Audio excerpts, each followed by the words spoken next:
بسم الله الرحمن الرحيم والشمس وضحاها والقمر إذا تلاها والنهار إذا جلاها والليل إذا يغشاها والسماء وما بناها والأرض وما طحاها ونفس وما سواها فألهمها فجورها وتقواها قد أفلح من زكاها وقد خاب من دساها.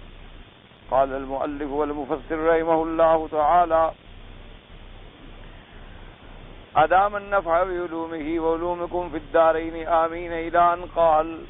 وقال ابن أبي حاتم: حدثنا أبي وأبو زرعة قال حدثنا سهل بن عثمان قال حدثنا أبو مالك يعني عمرو بن الحارث عن عمرو بن هشام عن جويبر عن الضحاك عن ابن عباس رضي الله تعالى عنه قال: سمعت رسول الله صلى الله عليه وسلم يقول في قول الله عز وجل: قد أفلح من زكاها.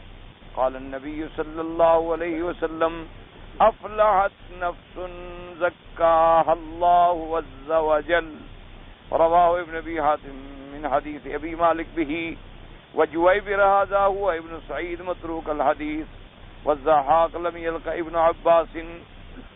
اب مفسر رحمت اللہ علیہ سورۃ الشمس کی اس آیت مبارکہ میں ارشاد فرماتے ہیں کہ قد افلح من زکاہا، تحقیق کامیاب ہو گیا جس کو پاک کر دیا اللہ نے، اور ہلاک ہو گیا جس کو ہلاک کر دیا اللہ تبارک و تعالی نے۔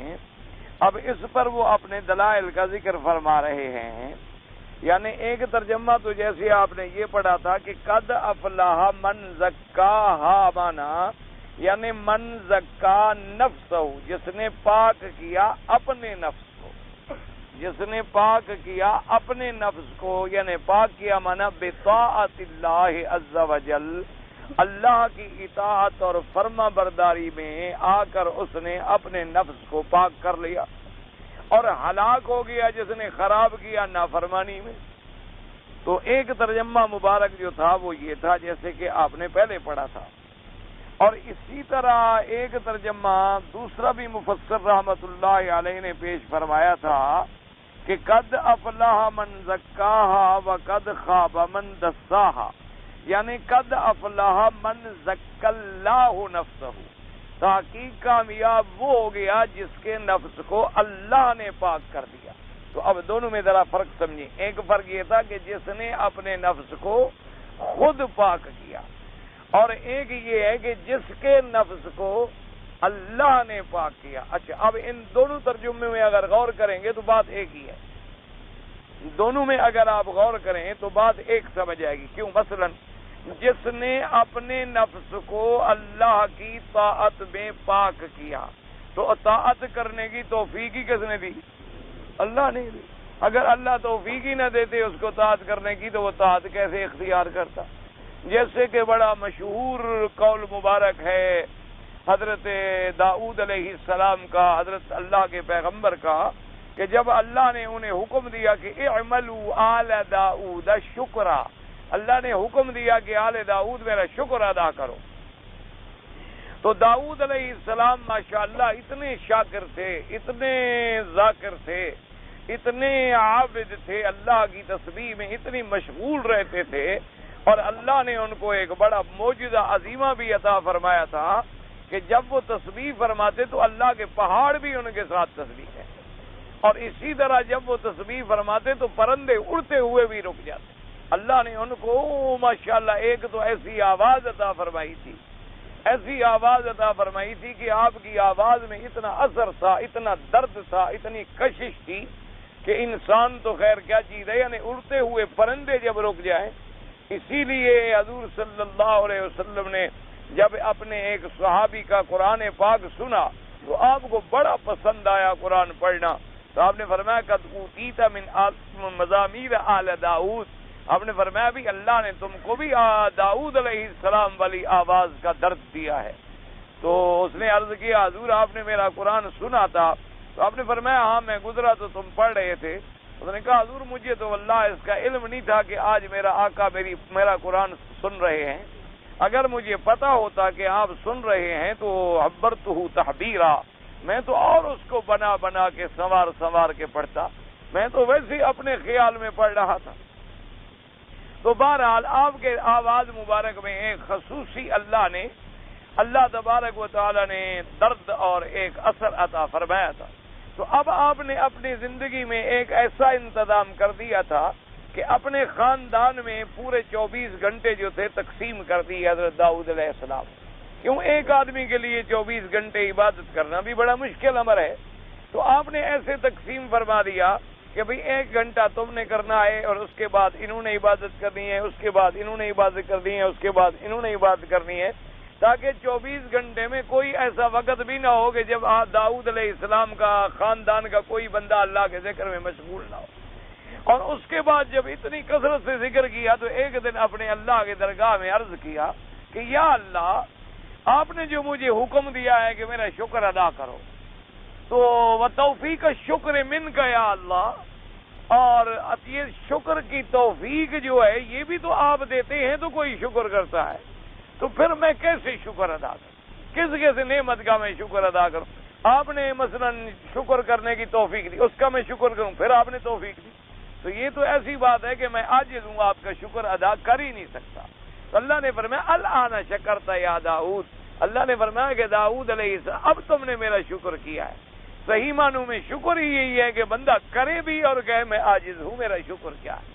اسی طرح تمام انبیاء علیہم الصلوات والتسلیم، اللہ ان کے قبور پہ کروڑوں رحمتیں اور صلاۃ و سلام نازل فرمائے۔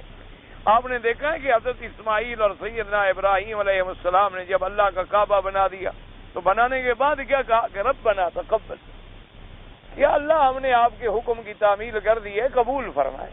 اب حالانکہ کوئی اپنا گھر تو نہیں بنایا تھا، بنایا تو اللہ کا کعبہ تھا، اس میں کوئی شبہ نہیں کہ وہ تو اللہ نے قبول فرمایا تو حکم دیا تھا کہ میرا گھر بناؤ، لیکن اتنی محنت کے بعد اللہ کے گھر بنانے کے بعد پھر بھی اپنی عاجزی کا اظہار کیا کہ پتہ نہیں ہم سے کوئی کوتاہی ہو گئی، ہم سے کوئی اس میں کمی رہ گئی ہو، ہم حکم کی صحیح تعمیل نہ کر سکے ہوں، ہم انسان ہیں۔ تو کہا ربنا تقبل منا انک انت السمیع العلیم، اے پروردگار ہمارے اس محنت کو قبول فرما اور ہماری دعاؤں کو سن لے، تو سننے والا بھی ہے اور جاننے والا بھی ہے ہمارے دلوں کا حال کہ ہم نے تو خلوص سے آپ کا گھر بنایا ہے، لیکن اگر پھر بھی کوئی کمی بچ گئی ہے تو اس کو منظور اور قبول فرمانے والی آپ کی ذات۔ تو اب دیکھیں جس بندے نے اپنے نفس کو پاک کیا اس کی کیا طاقت ہے جب تک اللہ توفیق نہ دے، تو جب اللہ نے توفیق دی تو گویا اللہ نے پاک کیا۔ تو اللہ تبارک و تعالیٰ دونوں ترجمے تقریباً ملتے ہیں، صرف ان کی تعبیر الفاظ کا فرق ہے، یعنی بیان کا فرق ہے۔ اور اب ابن ابی حاتم نے ایک حدیث مبارک نقل فرمائی ہے کہ حضرت آقا انعامدار سرکار مدینہ صلی اللہ علیہ وآلہ آلہ واصحابہ وسلم تسلیما کثیرا کثیرا، اللہ کے کروڑوں صلاۃ و سلام ہوں ہمارے آقا کی ذات مبارک پر۔ تو آپ نے بھی فرمایا یہ آیت مبارک پڑھ کے کہ قد افلح من زکاہا وقد خاب من دساہا، فرمایا قد افلح وہ کامیاب ہو گئی ذات جس کے نفس کو اللہ نے پاک کر دیا۔ لیکن یہ حدیث جو ہے صحیح نہیں ہے، ورنہ قاعدہ یہ ہوتا ہے کہ اگر کوئی حدیث صحیح مل جائے قرآن کی تفسیر میں تو پھر کسی اور قول کی تو ضرورت ہی باقی نہیں رہتی، کیونکہ ہمیشہ یہ قاعدہ ہوتا ہے کہ قرآن اپنی تفسیر خود کرتا ہے، یعنی ایک جگہ آیت ہوگی تو دوسری جگہ اس کے بارے میں کچھ تفصیلی بیان موجود ہوگا، یا قرآن کی تفسیر فرمائیں گے کون؟ حضرت محمد الرسول اللہ صلی اللہ علیہ وعلی آلہ واصحابہ وسلم تسلیما کثیرا کثیرا۔ تو اگر صحیح حدیث میں کچھ حضور کا فرمان مل جائے تو بس بات ختم ہو گئی، اس کے بعد تو پھر کسی قول کا کوئی سوال ہی پیدا نہیں ہوتا۔ لیکن مشکل وہاں ہوتی ہے کہ جب کوئی صحیح حدیث مبارک نہ ملے اور ایک لفظ کے مفہوم جو ہیں وہ بھی زیادہ متعین ہو سکتے ہوں۔ اسی لیے جب سیدنا علی رضی اللہ تعالی عنہ کے زمانے میں خوارج کے ساتھ مناظرے کا موقع آ گیا، خوارج کے ساتھ مناظرے کا مسئلہ بن گیا، تو حضرت سیدنا علی رضی اللہ تعالی عنہ نے حضرت ابن عباس رضی اللہ تعالیٰ عنہ کو اپنی طرف سے مناظر مقرر فرمایا اور ساتھ یہ ہدایت بھی کی کہ ابن عباس اللہ کے قرآن کے بجائے تم احادیث رسول سے زیادہ دلائل پیش کرنا۔ اس کی وجہ یہ ہے کہ قرآن تو ایک جامع اور معنی کلام ہے، اور قرآن کے ایک لفظ مبارک سے کئی مفہوم ادا ہو سکتے ہیں، لیکن جب تم اللہ کے نبی کی حدیث سے ان کو تیر مارو گے تو پھر وہ مقابلہ نہیں کر سکیں، کیونکہ جب تفسیر آ جائے گی حضور کے فرمان سے تو بات پھر ختم ہو جاتی ہے، کسی کو آگے بولنے کی طاقت ہی نہیں ہوتی کہ صاحب قرآن جس پہ اللہ نے قرآن نازل فرمایا، جس کو اللہ نے قرآن خود پڑھایا، جس کا ترجمہ بھی اللہ نے خود بتلایا، تو جب حضور بتلا دیں تو بات اسی لیے مثلا اس کی ایک چھوٹی سی مثال ہے تاکہ طلباء کے ذہن میں بات جو ہے اللہ کرے جم جائے اور بیٹھ جائے۔ جیسے قرآن میں مثلا آیت ہے کہ ما کان محمد ابا احد من رجالکم ولکن رسول اللہ وخاتم النبیین۔ اب قرآن کے لفظ ہیں وخاتم النبیین کہ اللہ تبارک و تعالی نے حضور صلی اللہ علیہ وسلم کو کسی لڑکے کا باپ نہیں بنایا، اور آپ کی کوئی اولاد نرینہ جو تھی وہ زندہ نہ بچی، لیکن اس لیے کہ اللہ کی حکمتیں تھیں کہ اللہ نے آپ کو خاتم النبیین بنانا۔ اب لفظ آ گیا خاتم کا، تو اب جو فرقہ ہے ضالہ کافر فرقہ ہے قادیانیوں کا، وہ یہ آیت پڑھتی ہے، لیکن وہ اس کا ترجمہ یہ لیتی ہیں کہ خاتم النبیین اللہ نے حضور کو بنایا ہے۔ وہ فرماتے ہیں کہ خاتم کا معنی یہ نہیں ہے کہ نبوت ختم ہو گئی، وہ کہتے ہیں نہیں جی نہیں، نبوت تو بڑی اللہ کی رحمت ہوتی ہے، نبوت کیوں ختم ہو جائے، بلکہ خاتم النبیین کا معنی یہ ہے کہ حضور جو ہے خاتم ہیں، یعنی اپنی ختم سے اپنی مہر سے نبوت نبی بنانے والے ہیں، یعنی حضور جس کو نبی بنانا چاہیں اپنی مہر سے آگے نبی بنا دیں۔ تو انہوں نے لفظ خاتم کا ایک ترجمہ، چونکہ خاتم بمانے ختم بھی آتا ہے اور خاتم بمانے انگوٹھی بھی آتا ہے، مہر بھی آتا ہے، تو اللہ کے قرآن کے اندر ایک لفظ میں چونکہ دو معنی نکلتے تھے تو اپنے اس کافرانہ عقیدے کو ثابت کرنے کے لیے لوگوں کو دھوکہ دیا۔ اچھا، اب اگر جو مسلمان ہے جس کو اللہ نے اسلام نصیب کیا، وہ کہے گا بھی خاتم النبیین کا ترجمہ خود حضور سے پوچھ لیتی ہیں، اگر حضور نے فرمایا ہے مہر تو ہمارا ایمان ہے ہم مہر والا لے لیں گے، لیکن حضور نے فرما دیا کہ انا خاتم النبیین لا نبی بعدی ولا رسول بعدی ولا کتاب بعد کتابی ولا شریعت بعد شریعتی۔ تو اب سمجھ آ گیا کہ یہاں خاتم کا معنی ہے نبوت ختم ہو گئی، یہاں مہر کا معنی نہیں، کہ حضور نے فرمایا میں خاتم النبیین ہوں، اور خاتم النبیین کا معنی کیا کہ میرے بعد کوئی نبی نہیں ہوگا، میرے بعد کوئی رسول نہیں ہوگا، میرے بعد کوئی کتاب نہیں اترے گی، میری شریعت کے بعد کوئی شریعت نہیں ہوگی۔ تو اس لیے حضور صلی اللہ، اب جب حدیث نے ایک تفسیر معین کر دی تو اب کسی دجال کو اس میں ہیرا پھیری کرنے کی طاقت ہی نہیں ہوتی، کرے گا تو کافر بنے گا، کرے گا تو اپنے آپ کو اسلام کے حدود سے باہر نکال لے گا۔ لیکن ایک جگہ ایسی ہوتی ہے کہ لفظ کئی معنی میں محتمل ہے اور ہمیں کوئی قول مبارک پاک پیغمبر سے بھی نہیں ملا، تو صحابہ نے اپنے تفسیری اقوال میں جو باتیں سمجھائی ہیں وہ پھر زیادہ اعلیٰ اولا ہے، کیونکہ صحابہ نے قرآن کس سے پڑھا تھا؟ محمد الرسول اللہ صلی اللہ علیہ وآلہ آلہ واصحابہ وسلم تسلیما کثیرا کثیرا۔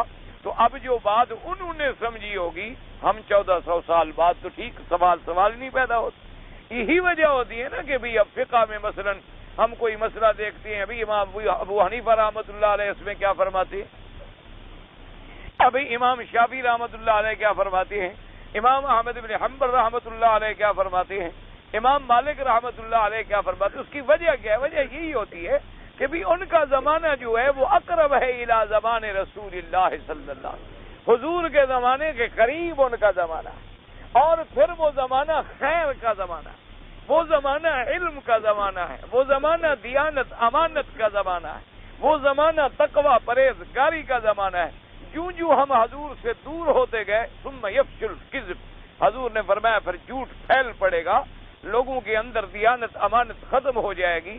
تو اس لیے علماء اپنی قول کی اپنے فکر سے ان کی فکر کو ترجیح دیتے ہیں کہ انہوں نے جو بات سمجھی ہے وہ ہم سے زیادہ بہتر سمجھی، کیونکہ ان کا تقرب، ان کا زمانے کا قرب ہونا، یہی وجہ ہے الحمدللہ کہ پورے عالم میں اللہ نے جو ان 4 ائمہ کو مقام بخشا ہے کوئی 5واں آدمی نہیں آ سکا.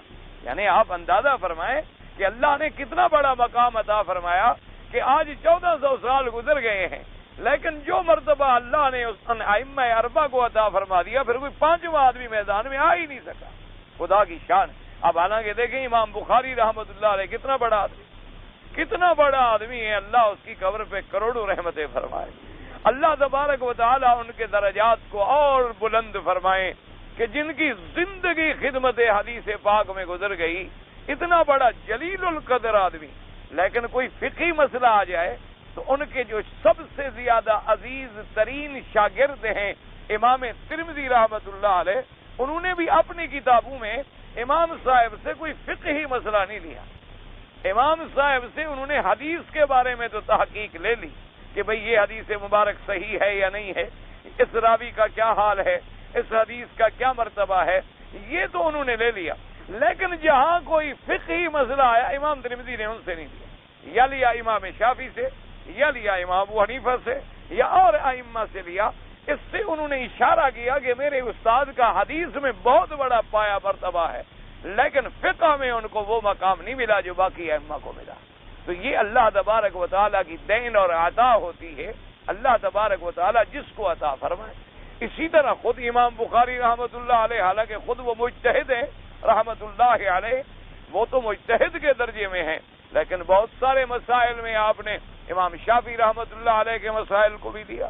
بہت سارے مسائل میں آپ نے امام احمد ابن حنبل رحمت اللہ علیہ کو بھی لیا. بہت سارے مسائل میں آپ نے امام ابو حنیفہ رحمت اللہ علیہ کو بھی دیا. تو اس لیے بہرحال میرے کہنے کا مقصد یہ تھا، ہمیشہ یاد رکھے قرآن کی تفسیر قرآن کرے گا، قرآن کی تفسیر محمد مصطفیٰ فرمائے، قرآن کی تفسیر اصحاب محمد مصطفیٰ فرمائے. قرآن کے اندر کسی کو اپنے عقل اور فکر سے رائے دینا جو ہے وہ منع. باقی قرآن اتنا بحر عظیم ہے اور بحر ذخار ہے کہ جتنا قیامت تک اللہ آپ کو موتی چننے کی توفیق دے، ہم ساری دنیا ختم ہو جائے گی، اس کے موتی تو ختم نہیں ہوگی، کیونکہ وہ تو اللہ کا کلام ہے، اللہ تبارک و تعالیٰ کا کلام ہے.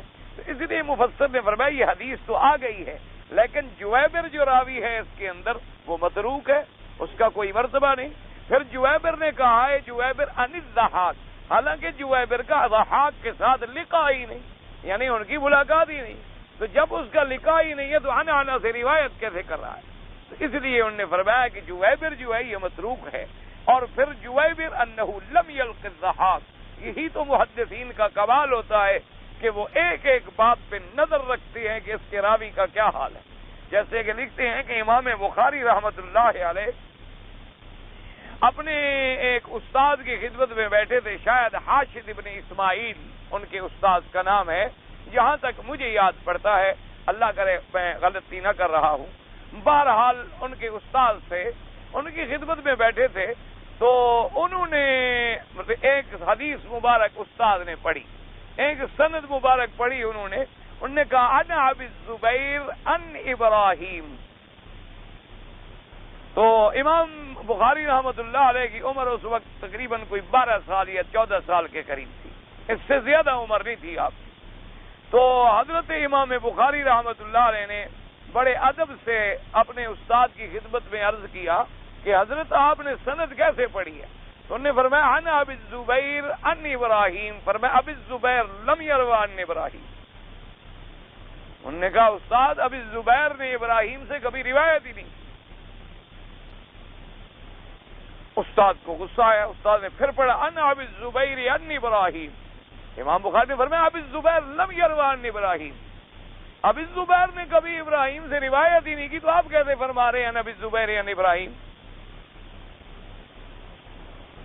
اب استاد نے بھی تھوڑا غور کیا،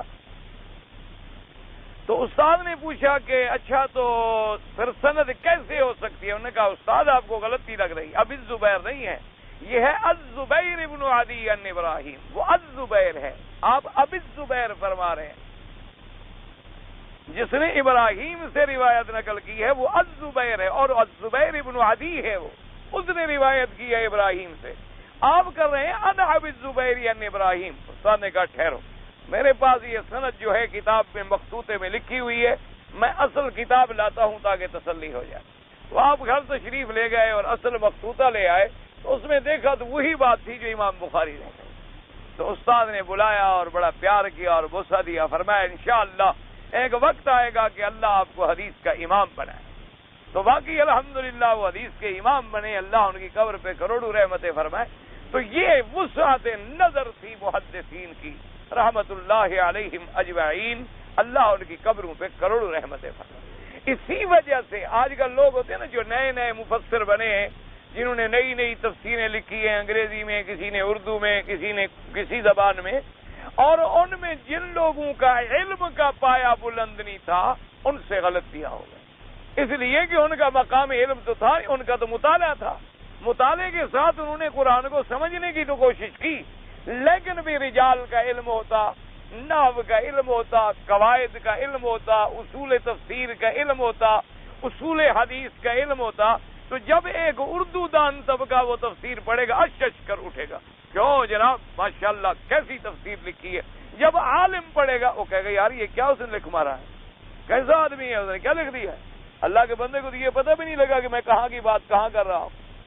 تو اس لیے بہرحال ہمیشہ یاد رکھا کریں، اس مستند تفاسیر یا مستند علماء جن کو اللہ نے صحیح معنوں میں علم عطا فرمایا، ترجمہ پڑھیں تو ان کا پڑھیں، تفسیریں پڑھیں تو ان کی پڑھیں، تاکہ آدمی ٹھوکر میں نہ آ جائے، ورنہ ہم لوگ کیا ہیں، ہم تو جاہل لوگ ہیں، ہمیں کیا سمجھ ہو سکتی ہے۔ تو اللہ تبارک و تعالی ہمیں فہم عطا فرما دیں تو قادر ہے، ورنہ ہمارا مقام ہی کیا ہو سکتا ہے۔ اس لیے اب دیکھیں مفسر نے کہا کہ حضور نے فرمایا، لیکن آپ کے خود بتلا دیا کہ رواہ ابن ابی حاتم من حدیث ابی مالک بھی وجویبر ھذا، یہ جویبر کون ہے؟ ابن سعید ہے، سعید کا بیٹا ہے جویبر ابن سعید، متروک الحدیث، یہ متروک الحدیث ہے، اس کا اعتبار ہی کوئی نہیں۔ والضحاک لم یلقى ابن عباس، اور ابن عباس جو کہہ رہے ہیں الضحاک آئے ہیں نا ان جویبر ان الضحاک ان ابن عباس، تو ضحاک تو ابن عباس کو ملا ہی نہیں، تو جب ملا نہیں تو ان کے ساتھ روایت کیسے کر رہا ہے؟ اس لیے مفسر یہی کمال ہوتا ہے، کیونکہ ابن کثیر جو ہیں اللہ ان کی قبر پہ رحمت کرے، یہ محدث بھی ہیں، مفسر بھی ہیں، مؤرخ بھی ہیں، یعنی اللہ نے ان کو بڑا مرتبہ بخشا، یعنی بیک وقت آپ محدث بھی ہیں، مفسر بھی ہیں اور مؤرخ بھی ہیں، تاریخ میں بھی بڑا ان کا مقام ہے، تاریخ میں بھی ان کی بڑی کتابیں ہیں ماشاءاللہ۔ اچھا اب جناب فرماتے ہیں وقال الطبرانی ایک اور سند کے ساتھ حدثنا یحییٰ ابن عثمان ابن صالح قال حدثنا قال حدثنا ابن لحیان عمر بن دینار عن ابن عباس قال كان رسول الله صلى الله عليه وسلم اذا مر بهذه الآية ونفس وما سواها فألهمها فجورها وتقواها وقف ثم قال اللهم آت نفسي تقواها وأنت وليها ومولاها وخير من زكاها۔ اب جناب حضرت طبرانی نے اس روایت عمر ابن دینار عن ابن عباس، گو اس میں بھی روایت کے اندر ابن لہیہ موجود ہے، لیکن یہ روایت جو ہے فضیلت میں آ رہی ہے، تفسیر میں نہیں آ رہی، یہ فضیلت بیان ہو رہی ہے کہ حضور جب یہ آیت مبارک پڑھتے تھے فَأَلْهَمَهَا فُجُورَهَا وَتَقْوَاهَا، تو حضور یہ دعا مانگتے تھے اللہ سے اللہم آت نفسی تقواها، یا اللہ میرے نفس کو تقوی اور پرہیزگاری عطا فرما، انت ولیھا و مولاھا، یا اللہ میرے نفس کا ولی بھی تو ہے، مالک بھی تو ہے، ناصر بھی تو ہے، وخیر من زکاھا، اور سب سے زیادہ پاک کرنے والا اور بہتر پاکیزگی عطا فرمانے والی بھی تیری ذات ہے۔ حضور یہ دعا مانگا کرتے تھے۔ تو بہرحال یہ میرے آقا کی عادت مبارک تھی کہ جب قرآن پاک میں کوئی آیت رحمت کی آ جاتی تو حضور رحمت طلب فرماتے، اور اگر کوئی آیت عذاب کی آ جاتی تو حضور اللہ کے عذاب سے پناہ مانگتے۔ لیکن یہ مسئلہ سمجھ لیں، یعنی عام تلاوت میں، ایک تلاوت ہے نماز میں، تو نماز کی تلاوت کے اندر جو ہے ایسی دعائیں حضور صلی اللہ علیہ وسلم سے منقول نہیں ہیں۔ ہاں البتہ یہ آتا ہے جیسے کہ سورۃ والتین کے اندر ہے الیس اللہ بأحکم الحاکمین بلا انت احکم الحاکمین وانا علی ذلک من الشاہدین، یسبح اسم ربک الاعلی سبحان ربی الاعلی، یسبح اسم ربک العظیم سبحان ربی العظیم، یا جیسے آتا ہے الیس ذلک بقادر علی ان یحیی الموتى بلا انت قادر وانا علی ذلک شاہد، کہ اللہ تبارک اس میں بھی امام ابو حنیفہ رحمۃ اللہ علیہ یہ فرماتے ہیں کہ اگر تو فرض نماز ہے، وہ کہتے ہیں پھر قرآن کے بعد کوئی لفظ زیادہ نہ کرے، اور اگر نفل نماز ہے، علیحدہ پڑھ رہا ہے، تو پھر ساتھ یہ لفظ بھی اگر سورت کے بعد کہہ دے تو کوئی حرج نہیں۔ اصل وجہ کیا ہے کہ مقصود ائمہ کا کیا ہوتا ہے کہ بھی اگر فرض نمازوں میں بھی ہم نے یہ لفظ بڑھائے تو کوئی ایسا نہ ہو کہ آنے والے اللہ کے قرآن میں اس لفظ کو زیادہ سمجھے، وہ سمجھیں کہ شاید یہ بھی قرآن کی آیت ہے، کیونکہ جیسے آپ نے دیکھا نہیں ہے ابھی ماشاءاللہ کئی ہمارے بھائی طواف کرتے ہیں نا، تو وہ طواف کی دعاؤں میں لکھا ہوتا ہے الشوط الاول یا الشوط الثانی یا الشوط الثالث یا الشوط الرابع، تو وہ سمجھتے ہیں یہ بھی دعا ہے، اس کو بھی اسی طرح وہ کہہ رہے ہوتے ہیں جیسے دعا کہہ رہے ہیں، حالانکہ مطلب یہ ہوتا ہے کہ بھی پہلا چکر ختم ہو گیا، اب ہم دوسرا چکر شروع کر رہے ہیں۔ الشوط الثانی کا معنی یہ ہوتا ہے، الشوط الثالث کا معنی یہ ہے کہ اب تیسرے چکر میں ہم جا رہے ہیں۔ وہ سمجھتے ہیں کہ الشوط الثالث کا لفظ جیسے یہ بھی کوئی دعا ہے، یہ بھی دعا، اسی طرح اس کو بھی پڑھ رہے ہوتے ہیں زور زور سے الشوط الثالث، اس کے پڑھنے کی کیا ضرورت ہے اللہ کے بندے؟ وہ تو صرف تمہیں یہ بتانا تھا کہ تمہارا دوسرا چکر ہے یا تیسرا ہے یا چوتھا ہے یا پانچواں ہے، اب یہ کہنا ہر چکر کہ میرا پہلا چکر، یہ کون سا کوئی عقل ہے؟ تو اس لیے وہ چونکہ کتاب میں لکھا ہوا ہے اس کو بھی وہ ملا دیتے۔ تو اگر خدا نہ خواستہ حالانکہ یہ لفظ تو تھے اقرار کے کہ ہم اقرار کریں کہ اللہ اس پہ قادر نہیں ہے کہ مردے کو زندہ کر دے، بالکل اللہ آپ قادر ہیں، ہم نے تو اقرار کیا کہ یا اللہ آپ قادر ہیں، ہمارا ایمان ہے، لیکن آنے والا کوئی قرآن میں اضافہ کر دے، اللہ تبارک و تعالی معاف فرما دے، اللہ تبارک و تعالی بچائے۔ تو اس لیے احتیاط کسی بھی تھی، انہوں نے فرمایا جب کوئی نفل نماز میں پڑھے تو اس کی اپنی عبادت ہے، دوسرے تو نہیں سن رہے نا، دوسروں پر تو اس کا کوئی اثر نہیں ہو رہا، آپ نفل پڑھیں تو اپنی علیحدہ پڑھیں، آپ نفل پڑھیں تو اپنی نماز پڑھیں، اور آپ کو تو پتہ ہے کہ میں کیا پڑھ رہا ہوں۔ اس لیے حضرت فرماتے تھے کہ اگر نفل نماز ہو، کیونکہ بہرحال یعنی ایک طالب العلم کی حیثیت سے ہم تو خیر صحیح معنوں میں ابھی طالب بھی نہیں بنے، جو کم علمی ہماری ہے اس کے پیش نظر یہ ہم نے ضرور دیکھا ہے کہ امام صاحب نے جو بھی مسئلہ لیا ہے اتنا احتیاط سے لیا ہے مسئلہ کہ انشاءاللہ ثم انشاءاللہ آدمی ہر قسم کے خطرات سے بچ جاتا ہے، محفوظ ہو جاتا ہے، اتنی جامع معنی اور احتیاط سے مسئلہ لیتی ہے۔ لیکن آج کل تو مشکل ہو گئی ہے کہ ہمیں اللہ پاک رحمت فرمائے نہ ائمہ کا ادب رہا، نہ ائمہ محدثین سے محبت رہی، نہ ائمہ مجتہدین سے پیار رہا، اور لوگوں نے آپس میں ایک جھگڑے اور فتنے بنا لیے، اور پھر جب چاہا جیسے چاہا جو جی چاہا جس کا قول اچھا لگا اس کو لے لیا، جہاں فائدہ نظر آیا، اور جہاں فائدہ نظر نہ آیا اس کو چھوڑ دیا۔ تو یہ ہوائے نفس غالب آ جاتی ہے۔ اللہ تبارک و تعالی ہوائے نفس سے ہمیں بچائے، اللہ تبارک و تعالی ہوائے نفس سے جو ہے ہمیں محفوظ فرمائے۔ جیسے ایک مسئلہ مشہور ہے نا کہ ایک مولوی نے وضو کیا تو اس کے وضو کرنے کے بعد کچھ منہ سے یا پتہ نہیں دانتوں سے، کتابوں میں پڑھی ہوئی بات ہے، دیکھا تو نہیں تھا، خون آ گیا، تو ایسے جو ہاتھ لگایا تو کچھ خون نظر بھی آیا، تو طالب جو ساتھ کھڑے تھے انہوں نے کہا استاد آپ وضو کر رہے ہیں، خون آ گیا ہے آپ کے دانتوں سے؟ اس نے کہا کہ نہیں، امام شافعی رحمۃ اللہ علیہ کے نزدیک خون آ جائے تو وضو نہیں ٹوٹتا۔ اچھا اب جناب اتفاق سے ایسا ہوا کہ دوسرے دن جو وضو کیا تو بیوی سے کہا کہ مجھے کپڑا دو یا پگڑی دو یا لاٹھی دو، تو اس کو ہاتھ لگ گیا، تو اب انہوں نے کہا کہ حضرت عورت کے ہاتھ لگنے سے تو پھر امام شافعی کے نزدیک وضو ٹوٹ جاتا ہے، تو انہوں نے کہا جی امام ابو حنیفہ کے نزدیک نہیں ٹوٹتا، ان کے نزدیک۔ اب نتیجہ کیا نکلا کہ دونوں کے نزدیک نماز نہ ہوئی، ایک کے نزدیک خون سے ٹوٹ گیا، ایک کے نزدیک عورت کے ہاتھ لگانے سے ٹوٹ گیا، نماز تو دونوں کے نزدیک نہ رہی نا۔ ایک آدمی کی وجہ سے یعنی ایک قول میں خون نکلا تو وضو ٹوٹ گیا، تو ایک میں ہاتھ لگا تو وضو ٹوٹ گیا، تو دونوں کے نماز دونوں کے نزدیک نہ ہوئی۔ فائدہ کیا ہوا دونوں طرف جانے کا؟ فائدہ یہی ہوا کہ دو کشتیوں پہ پاؤں رکھے تو ڈوب گیا۔ تو اس لیے اللہ تبارک و تعالیٰ میں فرمائے یہ نہیں ہے، پھر خواہش ہوتی ہے، پھر آدمی ڈھونڈتا رہتا ہے کہ اچھا بھی 2-3 بال کٹانے ہیں تو چلو امام شافعی کا قول لے لو۔ جیسے ہر آدمی آتا ہے نا یہ اب کون جناب سر پہ اس طرح پھروائے اور بال کٹوائے، حجام ڈھونڈے، پھر اس کو 5 ریال ادا کرے، اس سے بڑا آسان مسئلہ ایک کینچی رکھ لی اور 2-3 بال خود کاٹ دیے، ساتھی کو کہا یار ادھر سے 2 بال کاٹ دو، بس عمرہ ہو گیا۔ یہ نعوذ باللہ یہ پھر ہوائے نفس ہے، یعنی آدمی اپنے نفس کی اتباع کر رہا ہے کہ جس میں مجھے شوق اور فائدہ ہو رہا ہے میں وہی بات لے رہا ہوں۔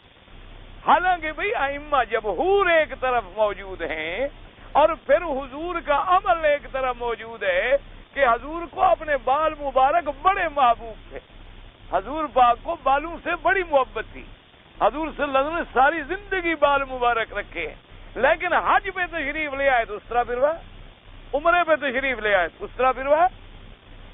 تو ایک طرف حضور کا عمل بھی موجود ہے اور وہ تو صرف ایک علمی بحث تھی۔ امام شافعی رحمۃ اللہ علیہ سے جب پوچھا گیا کہ بھی اگر آدمی نے 2-3 بال کاٹے ہوں تو فرمایا احرام سے نکل جائے گا، اس لیے کہ لفظ تقصیر تو آ گیا ہے نا، لفظ محلقین رؤوسکم ومقصرین، تو بہرحال لفظ تقصیر چونکہ آ گیا، بہرحال 3-4 کٹے، قصر تو آ گئی نا، لفظ قصر آ گیا تو گویا وہ احرام سے نکل گیا۔ جیسے کہ ان کے نزدیک ہے وامسحوا برؤوسکم کہ اگر 3 بالوں کو بھی ہاتھ لگ جائے تو وہ کہتے ہیں مسح ہو گیا سر کا، وہ کہتے ہیں کہ جی مسح تو ہو گیا، مسح کرتے ہیں نا سر کا، تو 3 بالوں کو بھی ہاتھ ایسے لگ گیا وہ کہتے ہیں ہو گیا۔ لیکن باقی ائمہ فرماتے ہیں کہ نہ، پہلے دیکھو محلقین رؤوسکم، اللہ نے فرمایا سروں پہ اس طرح پھروانے والے، تو اس طرح پھروانے والوں میں کوئی ایسی بات ہے کہ 3 بالوں پہ اس طرح پھروا لے، یا چلو ایک تھوڑے سے ٹکڑے پہ اس طرح پھروا لے، یہ جائز ہے؟ حضور نے فرمایا نہا عن المصلہ، حضور نے فرمایا مسئلہ نہ کیا کرو کہ ادھر سے اس طرح پھروا لے ادھر کھڑا رہے، پھر ادھر سے پھروا لیا پھر ادھر کھڑا رہے۔ یہ جیسے ہمارے بعد پٹھان بھائی 4 عمرے کریں نا، وہ 4 دفعہ سر مڈواتے ہیں، ایک دفعہ چوتھے حصے پہ اس طرح پھروا لیتے ہیں، 3 کھڑے رہتے ہیں، پھر دوسرا عمرہ کر۔ حضور نے منع فرمایا نہا عن المصلہ، حضور نے فرمایا اپنے سروں کو مصلہ نہ بناؤ، ٹکڑے ٹکڑے نہ کرو، حضور صلی اللہ علیہ وسلم نے اس سے منع فرمایا، فرمایا محلقین رؤوسکم، پورے سر پہ اس طرح پھرواؤ۔ اچھا پھر دیکھیں حضور نے فرمایا اللہم اغفر للمحلقین، حضور نے دعا مانگی کہ اللہ اس طرح پھروانے والوں کی مغفرت فرما۔ صحابی نے کہا حضور جنہوں نے بال کٹوائے ہیں ان کے لیے بھی دعا کریں، آپ نے فرمایا اللہم اغفر للمحلقین، اللہ ان کی بخشش فرما جنہوں نے اس طرح پھروایا ہو۔ صحابی نے کہا حضور بال کٹوانے والوں کے لیے بھی دعا کریں، آپ نے فرمایا اللہم اغفر للمحلقین، اللہ ان کی مغفرت فرما جنہوں نے اس طرح پھروایا ہو۔ صحابی نے کہا حضور بال کٹوانے والوں کے لیے بھی دعا مانگ، فرمایا وللمقصر، اچھا اللہ ان کو بھی معاف کر۔ تو اب 3 دفعہ حضور کی دعا، پھر حضور کا اپنا عمل مبارک، اپنا سر پہ اس طرح پھروانا، اور پھر مسح میں تو گزارا ہو جائے گا کہ وامسحوا برؤوسکم، وہاں با تو ہے، یہاں محلقین رؤوسکم میں تو با بھی نہیں ہے کہ ہم کوئی بعضیت کا معنی لے لیں، کوئی جز کا معنی لے لیں، یہاں تو لفظ ہے محلقین رؤوسکم ومقصرین لا تخافون۔ اب ائمہ ثلاثہ یعنی امام ابو حنیفہ، امام مالک، امام احمد بن حنبل، جمیع محدثین سب اس طرف ہیں کہ سب سے پہلے اس طرح پھروائے، اگر بال کٹوائے تو پھر سارے سر کے بال کٹوائے، یہ نہیں ہے کہ 1 یا 2 یا 3 4 بال کٹوا دے۔ اس لیے ہمیشہ یاد رکھیں تو اللہ تبارک و تعالیٰ رحمت کرے۔ اب بال کٹانے میں ہمیں فائدہ نظر آیا تو ہم ادھر بھاگ گئے، کسی اور معاملے میں کہیں اور فائدہ نظر آیا تو ادھر بھاگ گئے، تو گویا ہم اپنے پیچھے چل رہے ہیں، ان کی بات تو ہم نہیں مان رہے۔ اللہ تبارک و تعالیٰ آپ کو بھی اور مجھے بھی صحیح معنوں میں اتباع کتاب و سنت کی اور صحابہ رضوان اللہ علیہم اجمعین کے دامن سے مضبوط رہنے کی توفیق عطا فرمائے۔ اگر ان کا دامن ہمارے ہاتھ سے چھوٹ گیا تو پھر ایمان گیا، پھر ایمان سلامت نہیں رہ سکتا۔ صحابہ سے جو نہ جڑا وہ ایمان سے کٹ گیا، اور جو صحابہ سے جڑ گیا وہی ایمان میں پکا ہو گیا۔ یہ ہمیشہ کی بات ہے اور اصول اس کی وجہ ہے نا بھائی، سیدھی سی بات ہے، جو آدمی حج پڑھے وہ اس آدمی سے زیادہ سمجھدار ہے نا جس نے مکہ مدینہ نہ دیکھا ہو۔ ایک موٹی عقل کی بات ہے بھئی، اب آپ آ گئے، آپ نے کعبہ شریف دیکھ لیا، مینا دیکھ لیا، عرفات دیکھ لی، مزدلفہ دیکھ لیا، مدینہ پاک دیکھ لیا، آپ نے حجر اسود دیکھ لیا، مقام ابراہیم دیکھ لیا، صفا مروہ دیکھ لی۔ ایک آدمی کو وہاں ساری زندگی کتابیں پڑھاتے رہو، دیکھنے والا زیادہ جانتا ہے۔ اصولی بات ہے، جو پریکٹیکل طور پہ کرے گا اس کا اور پڑھنے والے کا آسمان اور زمین کا فرق ہوگا۔ ایک آدمی کو ساری زندگی آپ ڈاکٹری پڑھاتے جائیں، لیکن اس نے اگر کبھی آپریشن کیا ہی نہیں، اس نے کبھی آپریٹ ہی نہیں کیا، اس نے کبھی آپریشن تھیٹر میں قدم ہی نہیں رکھا، تو پڑھنے سے تو بات نہیں بنتی ہے نا۔ اس لیے ہمیشہ تو تو اب صحابہ کا وہ مقام ہے کہ جب قرآن اترا تو صحابہ تو ساتھ بیٹھے ہیں. جب قرآن اترا ہے تو اللہ کے نبی کے پاس جو موجود ہیں وہ کون ہیں؟ صحابہ ہیں. سب سے پہلے جس واقعے میں قرآن اترا اس واقعے کے گواہ کون ہیں؟ اصحاب رسول اللہ ہیں. تو اگر صحابہ سے دامن جڑے گا تو ایمان سے دامن جڑے گا. اگر صحابہ سے دامن کٹے گا آدمی ایمان سے کٹ جائے. کیونکہ صحابہ ہی ایمان کا نمونہ ہے، صحابہ ہی ایمان کا ماڈل ہے، صحابہ ہی ایمان کے لیے ایک وجہ امتیاز ہے، نقطہ امتیاز ہے. تو حضور ہمیشہ یہ دعا فرماتے کہ اللہم آت نفسی تقواہا. بڑی مبارک دعا ہے اور بڑی جامع دعا ہے. اگر اللہ کسی کو توفیق دے تو حضور کی دعائیں یاد کر لیں. بھائی بڑا مجھے تو حقیقت ہے بڑا افسوس لگتا ہے، سمجھ نہیں آتا کہ ہمیں کیا ہو گیا ہے. کوئی پیر وظیفہ بتا دے نا جی، آدمی مر جائے پیر والا وظیفہ نہیں چھوڑ. کوئی پیر وظیفہ بتا دے نا جی، اور وہ چاہے غلط غلط بھی ہو، وہ چاہے غلط غلط بھی ہو، ادھر ادھر کا بھی انتر منتر جنتر قسم کا بھی کیوں نہ ہو، تو اس کو تو جی لگا ہوتا ہے نا جی میرے پیر کا وظیفہ ہے اور میرے پیر کا. اور جو وظیفے بتلائے ہیں محمد الرسول اللہ نے صلی اللہ علیہ وسلم، ان کی طرف آدمی کو دھیان ہی نہ ہو، خیال ہی نہ ہو، یاد ہی نہ کرے. مجھے سمجھ نہیں آئی کہ یہ کیسی محبت. بھائی ساری دنیا کے پیر اگر پیر ہیں تو پیر تب بنیں گے جب غلام بنیں گے محمد مصطفیٰ. ایک اصولی سی بات. ہمارا مرشد تب بنے گا جب وہ غلام بنے گا محمد الرسول اللہ. تو جب اصل سردار کوئی بات بتلا دے تو اس بات سے بڑی کسی کی بات ہو سکتی ہے. تو اس لیے حضور کی دعائیں یاد کریں. اللہم آت نفسی تقواہا 3 لفظوں میں دعا ہے اور کتنی جامع ہے. اللہم آت نفسی تقواہا انت ولیہا و مولاہا وخیر من زکاہا. تو اس لیے ہمیشہ میرے آقا کی دعائیں ایسی ہیں، اتنی تیر با ہدف ہیں اور اتنی مبارک اور برکت والی ہیں کہ جس مسئلے میں جو دعا حضور نے سکھلائی ہے تم ایمان کے ساتھ اسی پر عمل کرو اور پڑھو، دیکھو اللہ کی رحمت کے دروازے کھل جاتے ہیں. لیکن شرط یہ ہے کہ حضور سے محبت ہو، حضور کے ساتھ تعلق ہو، حضور پاک کے ساتھ دلی مناسبت ہو، حضور کی دعاؤں کے ساتھ قلبی شغف ہو اور دل کو یقین ہو کہ جو حضور نے بتلا دیا بات ہی ختم ہو گئی، ہمارے لیے وہی کافی ہے. تو اب فرماتے ہیں حدیث سنا کر قال ابن ابی حاتم حدثنا ابو زرع قال حدثنا یعقوب بن عبید المدنی قال حدثنا عبد الله بن عبد الله الاموی قال حدثنا معن بن محمد الغفاری عن حنظلة بن علی الاسلمی عن ابی ہریرہ رضی اللہ تعالی عنہ قال قال سمعت رسول اللہ صلی اللہ علیہ وسلم يقرأ فألهمها فجورها وتقواها قال اللهم آت نفسي تقواها وزكها أنت خير من زكاها أنت وليها ومولاها. یہ لفظوں میں تھوڑا سا تقدیم تاخیر ہوتی ہے، بات بالکل وہی ہے، دعا مبارک وہی ہے. اور اکثر حضور صلی اللہ علیہ وسلم یہ دعا مبارک فرماتے، اور خاص طور پہ جب قرآن پاک کی اس آیت مبارک پہ پہنچتے تو حضور یہ دعا مانگتے. اس لیے ہر پڑھے لکھے آدمی کا یہ ضروری ہے کہ جب اللہ قرآن کی تلاوت نصیب کرے اور اللہ تبارک و تعالیٰ ترجمے کی دولت بھی نصیب کرے تو جہاں دیکھیں کہ رحمت کی آیتیں آئی ہیں تو دعا مانگ اللہ ہم پہ رحمت فرما. اگر وہ عربی دعا نہ بھی آئے اپنی زبان میں کہہ دو کہ یا اللہ ہم پہ اپنی رحمتیں فرما. اور جہاں کوئی عذاب کا ذکر آئے کہ قوم فرعون پہ عذاب آیا، قوم عاد، اللہ ہمیں عذاب سے پناہ عطا فرما. جیسے کوئی مثلا جہنم کا ذکر آئے اللہ عذاب جہنم سے پناہ عطا فرما. کہیں قبر کا واقعہ آیا اللہ عذاب قبر سے پناہ عطا فرما. تو آدمی کا قاعدہ یہ ہے کہ آیات رحمت پہ رحمت طلب کرے اور آیات عذاب سے اللہ کے عذاب سے پناہ مانگے.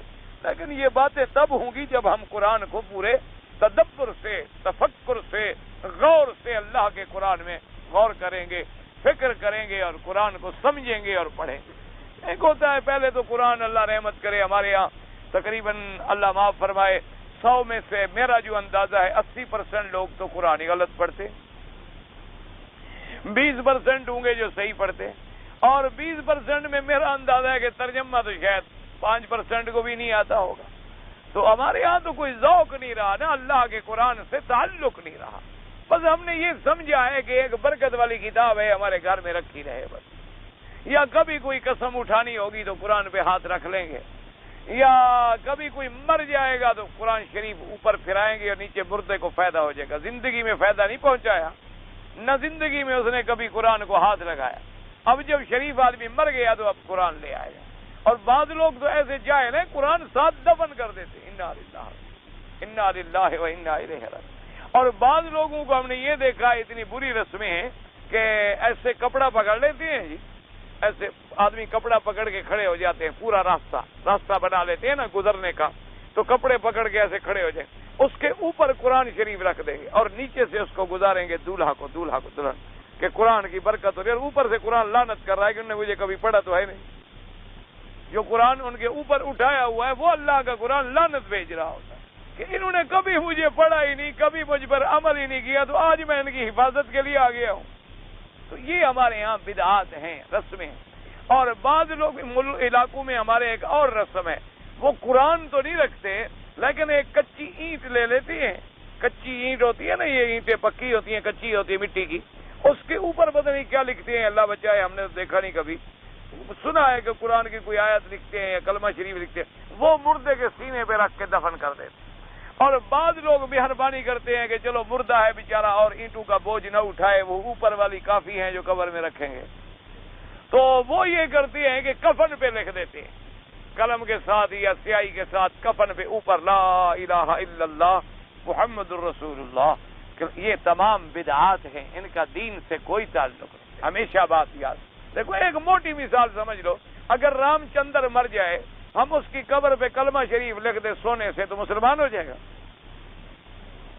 نہیں، ایک موٹی عقل کی بات ہے، کامن سینس کی بات ہے. مثلا ایک رام چندر مر گیا، کوئی جسونت سنگھ مر گیا، کوئی یہودی مر گیا، کوئی نصرانی مر گیا، کوئی مجوسی کافر مر گیا. مرنے کے بعد ہم نے ایک سنگ مرمر بنایا بڑا سا، اوپر جناب سارا قرآن لکھ کے قبر پہ لگا دیا، وہ بخشا جائے گا؟ کیوں؟ آپ کہیں گے جی وہ کافر ہے، کافر کو قرآن کیا فائدہ پہنچائے گا؟ تو جب قرآن پر ایمان ہی نہ ہو، قرآن پر عمل ہی نہ ہو، تو بعد میں لکھنے سے کیا فائدہ پہنچائے گا؟ قرآن تو فائدہ پہنچاتا ہے کہ تم زندگی میں پڑھو، قرآن فائدہ پہنچاتا ہے کہ تم زندگی میں اس پر عمل کرو، اس کے حکم پر چلو، اور جن چیزوں سے اللہ کا قرآن منع کرے ان سے رک جاؤ. پھر قرآن قیامت میں تیرے لیے نور ہوگا، تیرے لیے روشنی ہوگی. قرآن تیرے لیے پھر اللہ کے دربار میں جھگڑا کرے گا. حدیث مبارک میں آتا ہے کہ ایک آدمی اللہ کے دربار میں پیش ہوگا جو سورۃ الملک کے پڑھنے والا تھا، اور اس کے لیے حکم ہو جائے گا کہ گناہوں کی وجہ سے جہنم بھیجو. تو اللہ کے قرآن کی آیت اور سورت جو ہے وہ اللہ کے دربار میں پیش ہوگی اور عرض کرے گی اللہ میں آپ کے قرآن کی سورت ہوں. فرمایا میرا کلام ہو تو؟ فرمایا میرا اللہ، یہ میرا پڑھنے والا، یا اس کو جنت میں بھیجو یا پھر میرے بارے میں فیصلہ کر. اللہ فرمایا کہ اچھا اس کو جنت بھیج. تو اللہ کا قرآن تمہارے لیے لڑے گا. حافظ قرآن اپنے خاندان کے 10 آدمیوں کی شفاعت کرے گا. حافظ قرآن جو ہے اس کے خاندان کے قبیلے کے 10 آدمی، حدیث میں لفظ ہے الذین وجبت لہم النار، یعنی جن کو جہنم کے پروانے بھی مل چکے ہوں گے، لیکن وہ آدمی آگے کہے گا اللہ میاں میرے خاندان کے ہیں 10 آدمی، ان کو معاف کر. اللہ فرمائے گا لے جاؤ جیسے. تو قرآن کو پڑھو، قرآن پہ عمل کرو، پھر قرآن قبر میں بھی روشنی کا ذریعہ ہے، پھر قرآن تیرے لیے حشر میں بھی نور بنے گا.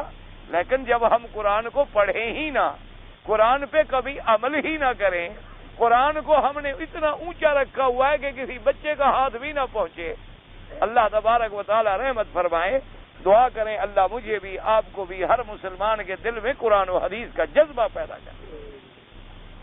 اب فرماتے ہیں نبی خرجوا من هذا الوجه، یعنی اس سند کے ساتھ باقی حضرات نے اس روایت کو نہیں نکالا ہے، صرف ابن ابی حاتم نے نقل فرمایا.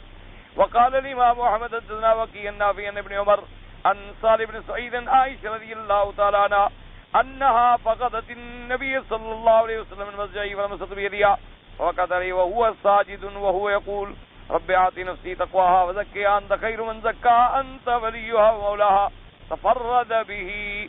امام احمد رحمت اللہ علیہ نے ایک دوسری سند کے ساتھ ایک روایت فرمائی ہے حدیث مبارک، اور یہ روایت جو ہے بی بی عائشہ سے ہے. بی بی عائشہ صدیقہ رضی اللہ تعالی عنہا سے روایت مبارکہ ہے.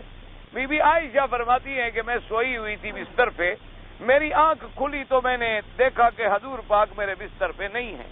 تو بی بی صاحبہ نے اسی نیند کے عالم میں، چونکہ اندھیرا تھا، حضور کے گھر میں کوئی بجلی یا کمکمے تو تھے نہیں، نہ کوئی نائٹ قسم کی لائٹ جلتی تھی رات کو ہلکی سی، وہاں تو لائٹ کا کوئی سوال ہی پیدا نہیں ہوتا تھا، یہ تو بہت بات کی چیزیں ہیں۔ تو بی بی صاحبہ فرماتی ہیں کہ میرا ہاتھ جب حضور پہ پہنچا تو حضور سر سجدے میں تھا اور دعا فرما رہے تھے، یعنی حضور نماز پڑھ رہے تھے اور حضور سجدے کی حالت میں تھے، تو میرا ہاتھ مبارک جو تھا ان کے آپ کے جسد مبارک پہ لگا، تو حضور سجدے میں یہ دعا کر رہے تھے، رب آت نفسی تقواہا وزکھا انت خیر من زکاہا انت ولیہا و مولاہا۔ حضور صلی اللہ علیہ وسلم چونکہ آپ سجدے مبارک میں حضور نے فرمایا کہ انسان جب سجدے میں ہوتا ہے تو اپنے اللہ کے قریب ہوتا ہے۔ کیا مانا کہ انسان کی پستی اور ذلت کی انتہا ہے نا کہ آدمی اپنے چہرے کو مٹی میں اللہ کے لیے ملا دیتا ہے۔ اللہ کے لیے عاجزی کی انتہا ہو جاتی ہے کہ جب انسان اپنی پیشانی کو جو اس کا سب سے اعلیٰ وجود کا حصہ ہے اس کو مٹی میں ڈال دیتا ہے اور دعا کرتا ہے تو وہ دعائیں زیادہ منظور ہوتی ہیں۔ اور یاد رکھیں حضور اکثر سجدے میں یہ دعا مانگتے تھے، رب انی مغلوب فانتصر، اور اسی طرح اللہم یا مقلب القلوب والابصار ثبت قلبی علی دینک، اللہم اعنی علی ذکرک وشکرک وحسن عبادتک، اللہم انی اسألک العفو والعافیہ، اللہم انک عفو تحب العفو فاعف عنی۔ تو یہ دعائیں جو تھی حضور کثرت سے سجدے میں مانگتے تھے۔ حدیث آخر قال الامام احمد حدثنا عفان قال حدثنا عبد الواحد بن زیاد قال حدثنا عاصم الاحول عن عبد الله بن الحارث عن زید بن ارقم قال كان رسول الله صلى الله عليه وسلم يقول اللهم اني اعوذ بك من العجز والكسل والحرم والجبن والبخل وعذاب القبر، اللهم آت نفسي تقواها وزكها انت خير من زكاها انت وليها ومولاها، اللهم اني اعوذ بك من قلب لا يخشع ومن نفس لا تشبع وعلم لا ينفع ودعوت لا يستجاب لها۔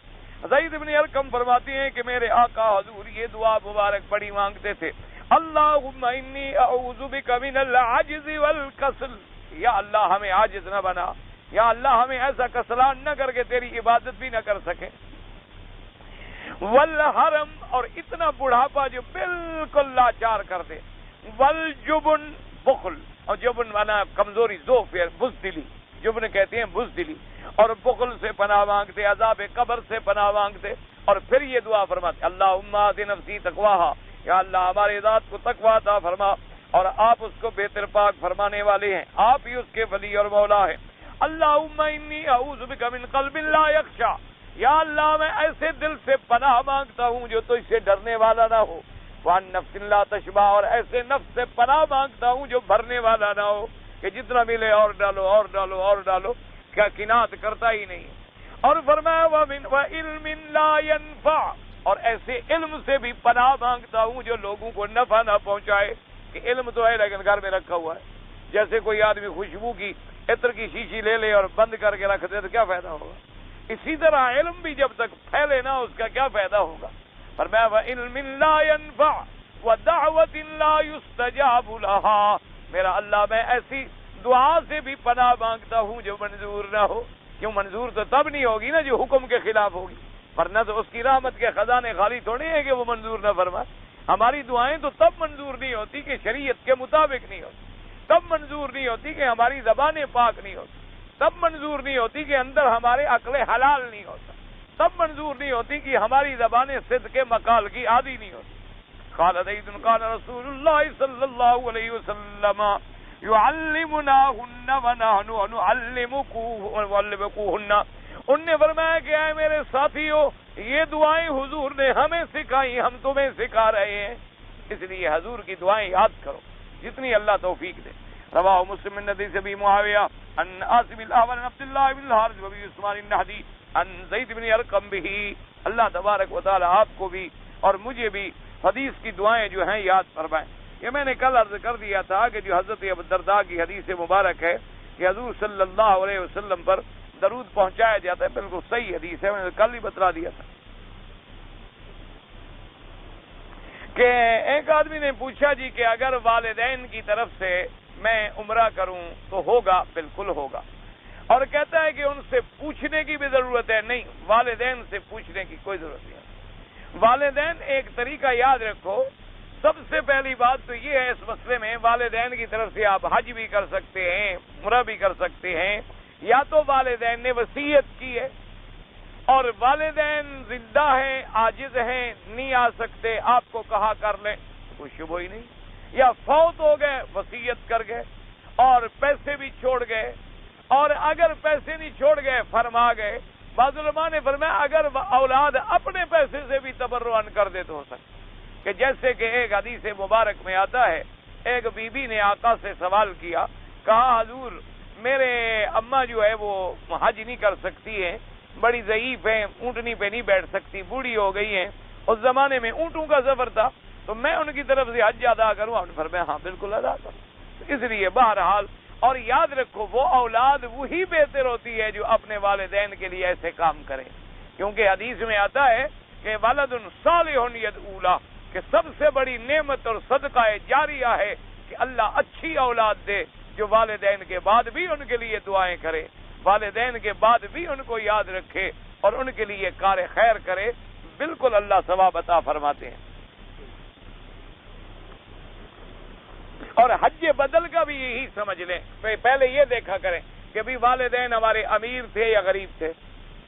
اگر والدین امیر تھے، ان پہ حج فرض تھا، تو انہوں نے حج نہیں کیا، چلو حج نہیں کیا تو وصیت کر گئے کہ بھئی ہم نے حج نہیں کیا، ہمارے پاس پیسہ تو تھا لیکن ہماری کوتاہی ہے کہ ہم حج نہیں کر سکے، تم ہمارا حج کروا دینا، تو اب بھی لازم ہے کہ حج بدل کرایا جائے۔ اچھا، پھر وصیت کے ساتھ کوئی پیسہ بھی چھوڑ گئے حج کرانے کے لیے یا نہیں چھوڑ گئے؟ اگر پیسہ بھی چھوڑ گئے، اسی پیسے سے حج بدل کرایا جائے۔ اگر پیسہ بھی نہیں چھوڑ گئے، وصیت بھی نہیں کر گئے، لیکن امیر تھے، ان کے ذمہ حج تھا، اب بیٹا اپنے پیسے سے کرواتا ہے تب بھی ہو جاتا اللہ تبارک۔ لیکن ایک مسئلہ یاد رکھیں، اگر کبھی آپ کو والدین کا حج کرانا ہو تو بہتر یہ ہوتا ہے کہ کوئی عالم دین کرے۔ اگر عالم دین نہ ملے تو آپ خود کسی عالم سے جا کر پہلے اچھی طرح مسئلے سمجھیں، اچھی طرح اس سے مسئلے لکھ لیں۔ حج بدل کا طریقہ اپنی ایک کتاب پہ لکھ لیں اپنی قلم سے، ویسے کتابیں بڑی ہوتی ہیں لیکن ان کے لکھے کو آدمی نہیں سمجھتا، اپنی طرف سے لکھ لیں، نمبر 1، نمبر 2، نمبر 3، نمبر 4، پھر اسی کے مطابق عمل کریں تاکہ تمہارا حج صحیح ہو اور ان کو بھی اللہ صحیح ثواب عطا فرمائے۔ اور حج بدل میں تو بڑا فائدہ ہی فائدہ ہے۔ حضور نے فرمایا کہ اگر کوئی آدمی کسی کو پیسے دے کے اپنے والدین کا حج کرا رہا ہے، فرمایا 3 آدمیوں کو برابر حج ملتا ہے، جس کا کرا رہا ہے اس کو بھی پورا اللہ حج دیں گے، جو کر رہا ہے اس کو بھی پورا حج ملتا ہے، جو کرا رہا ہے اس کو بھی پورا حج ملتا ہے۔ فرمایا 3 آدمیوں کو اللہ حج کا ثواب عطا فرماتا ہے۔ اللہ کے ہاں کوئی کمی تو ہے نہیں خزانے میں۔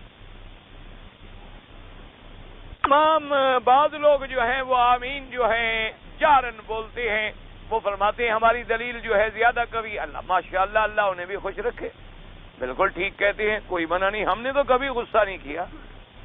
باقی بات یہ رہی کہ بھائی امام ابو حنیفہ رحمۃ اللہ علیہ ان کے پاس بھی دلیل ہے، اور ان کی دلیل کا ہمیشہ مستدلات جو ہیں وہ 4 ہیں۔ پہلے اللہ کا قرآن، وہ فرماتے ہیں کہ سب سے پہلے یہ فیصلہ کریں کہ یہ دعا ہے یا نہیں، بس اگر یہ دعا ہے تو دعا کے بارے میں قرآن کا ایک قاعدہ ہے کلیہ کہ ادعوا ربکم تضرعا وخفیہ، اپنے اللہ سے عاجزی سے مانگو، عاجزی سے مانگو اور خفیہ طریقے سے مانگو۔ اگر یہ دعا نہیں ہے تو پھر ٹھیک ہے۔ اس لیے بہرحال جو زور سے کہتے ہیں ان پر بھی کبھی اعتراض نہ کیا کرو، نہ ان سے کوئی بغض رکھا کرو، نہ ان کے بارے میں دل میں کوئی کدورت اور بدظنی لایا کرو، اور جو آہستہ کہتے ہیں ان کو بھی کچھ نہ کہا کرو۔ الحمدللہ سب اللہ کے قرآن و حدیث پہ عمل کر رہے ہیں، اور یہ جھگڑے لڑائی والے مسئلے ہیں ہی نہیں۔ خدا کے لیے اب ان مسائل سے باہر نکل آؤ، امت کو ملانے کی ضرورت ہے، امت کو لڑانے کی ضرورت ہے۔ کفر اللہ معاف کرے تمہارے مٹانے کے فکر میں لگا ہوا ہے، کفر کی پوری قوتیں متحد ہو رہی ہیں کہ اب سب سے بڑا دشمن ہمارا اسلام ہے، اور مسلمان آپس میں چھوٹے چھوٹے فرعی مسائل پر ایک دوسرے کے ساتھ کھینچا تاری میں مصروف ہے۔ اللہ ہدایت عطا فرمائے، اللہ تبارک و تعالی مسلمانوں کو ملانے کی توفیق دے۔ بھائی یہ فروعی مسائل ہیں، کوئی زور سے کہتا ہے الحمدللہ، کوئی ایسا کہتا ہے الحمدللہ، کوئی رفع یدین کر رہا ہے الحمدللہ، کوئی نہیں کر رہا ہے الحمدللہ، کوئی ایسی بات نہیں، کوئی ایسا مسئلہ نہیں جس پہ کفر اور اسلام کی جنگ ہو۔ یا جس میں کوئی ایسا مسئلہ ہو کہ نماز نہیں ہوتی. ان مسائل سے خدا کے لیے اپنے آپ کو نکالیں اور قوم کو نہ لڑائیں بلکہ قوم کو ملانے اور جوڑنے کی کوشش کریں. اب مسلمانوں کو ایک اتحاد کی ضرورت ہے کہ واعتصموا بحبل اللہ جمیعا ولا تفرقوا. کام کرنا ہے تو شرک کے خلاف کام کرو، کام کرنا ہے تو ان کے خلاف کام کرو جو منکرین قرآن ہیں، کام کرنا ہے تو ان کے خلاف کام کرو جو حدیث کے ہی منکر ہیں، کام کرنا ہے تو صحابہ کے دشمن کے خلاف کام کرو، کام کرنا ہے تو اہل بیت کے دشمن کے خلاف کام کرو، کام کرنا ہے تو دین اسلام کے مذاق اڑانے والے. اب تو دنیا اسلام کے قانون کو مذاق بناتی ہے. اتنے بڑے جب ہمارے پاس اہم مسائل موجود ہیں ان کو چھوڑ کر، یعنی ایک آدمی کو سرسام ہو جائے یا ایک آدمی کو ہارٹ کا دورہ پڑ جائے اور ڈاکٹر اس کو چھوڑ کے نزلے والے کا علاج کرتا رہے تو ایسے ڈاکٹر کو آپ عقل مند کہیں گے؟ اور قوم تو نزا کے عالم میں جا رہی ہے، قوم شرک اور کفر میں الجھ گئی ہے. یعنی قوم اللہ معاف فرمائے قبروں کو سجدہ گاہ بنا چکے ہیں، قبروں پہ طواف ہو رہے ہیں، قبروں پہ سجدے ہو رہے ہیں، قبروں سے منتیں مانی جا رہی ہیں، قبروں پہ نظر نیاز چڑھائی جاتی ہے، ہندوؤں کی طرح قبروں پہ پھول چڑھائے جاتے ہیں، غیر اللہ کو پکارا جاتا ہے، صحابہ کو نعوذ باللہ کافر اور طاغوت کہا جاتا ہے. اللہ تبارک و تعالی معاف فرمائے حدیث رسول کو نعوذ باللہ فرسودہ اور ایک پرانی روایات کہی جاتی ہے کہ جی 250 سال کے بعد کس کو بات یاد رہ گئی؟ حدیث کا کوئی اعتبار ہے؟ تو دشمن تو اس فتنے میں پڑا ہوا ہے اور ہم ایسے چھوٹے چھوٹے مسائل میں امت کو لڑائیں. اللہ انہیں بھی ہدایت دے اور اللہ ہمیں بھی ہدایت دے. پانی کھڑے ہو کر پینا جائز ہے نہیں، سنت ہے کہ بیٹھ کے پیے. صرف زمزم ایک ایسا پانی ہے جو کھڑے ہو کر بھی پی سکتے ہیں.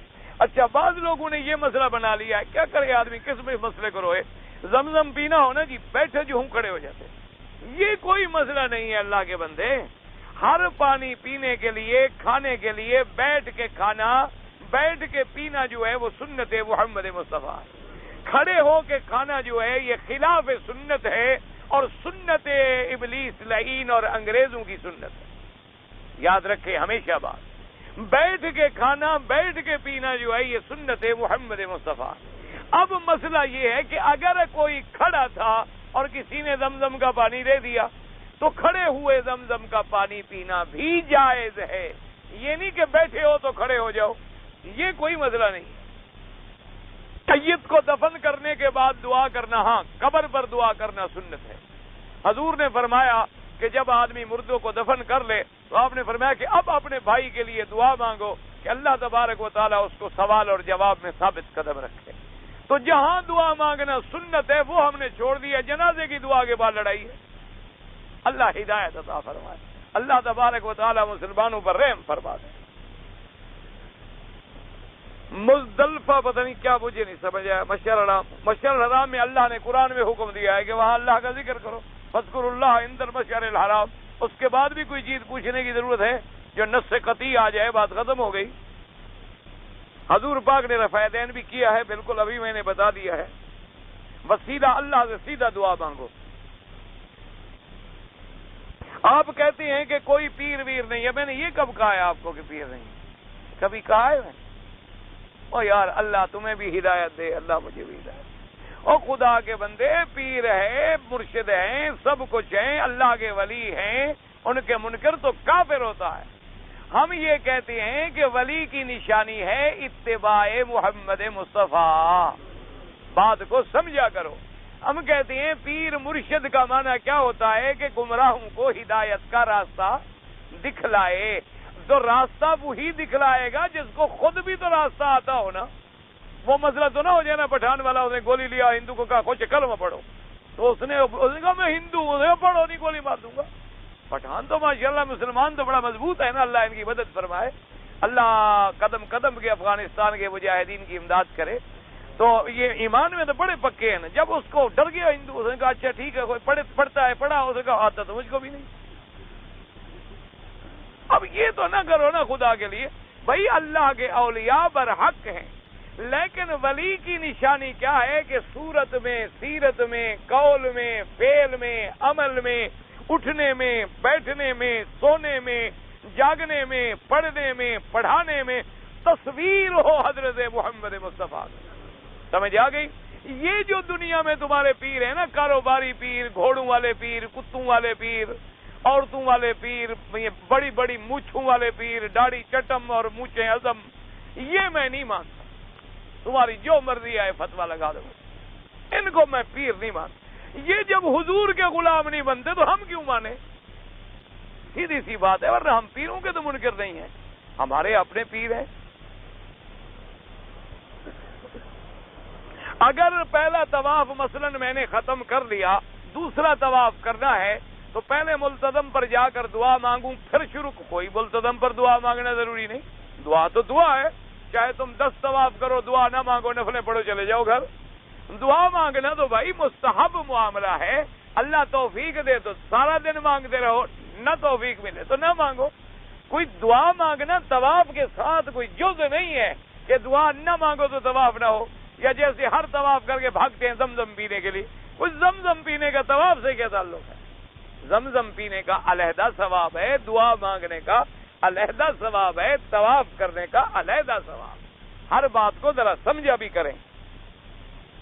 الٹی آنے سے امام ابو حنیفہ فرماتے ہیں کہ اگر منہ بھر کے آئے تو پھر ٹوٹتا ہے، تھوڑی بوڑی ہو تو نہیں ٹوٹتا۔ بعض ائمہ فرماتے ہیں خود کرے تو پھر ٹوٹتا ہے، اگر ایسے آ گئی تو نہیں ٹوٹتا۔ میں حنفی آدمی ہوں، لیکن مجھے وطر میں ہاتھ اٹھا کر دعا مانگنا پسند ہے، پھر حنفی تو نہ رہے۔ حنفی ہو تو پھر ابو حنیفہ کی بات ماننی ہوگی آپ کو، یا تو لکھو مجھے جو پسند ہے میں اپنی مرضی پہ کروں گا۔ تو ویسے حدیثوں میں ہاتھ اٹھا کے بھی دعا مانگنا وطر میں ثابت ہے، اور بغیر ہاتھ اٹھائے بھی دعا ثابت ہے۔ کوئی بات، کوئی جھگڑے والا تو مسئلہ ہی نہیں۔ میں تو جھگڑے والا بھی مولوی ہوں نہیں، میرے نزدیک تو یہ سارے ٹھیک ٹھاک ہیں، اللہ ان سب کی منظور فرمائے۔ میں تو صرف اس کا مخالف ہوں جو باہر کھڑا رہتا ہے، بدبخت نماز پڑھتا ہی نہیں۔ اللہم صلی علی سیدنا محمد وعلی آل سیدنا محمد وبارک وسلم۔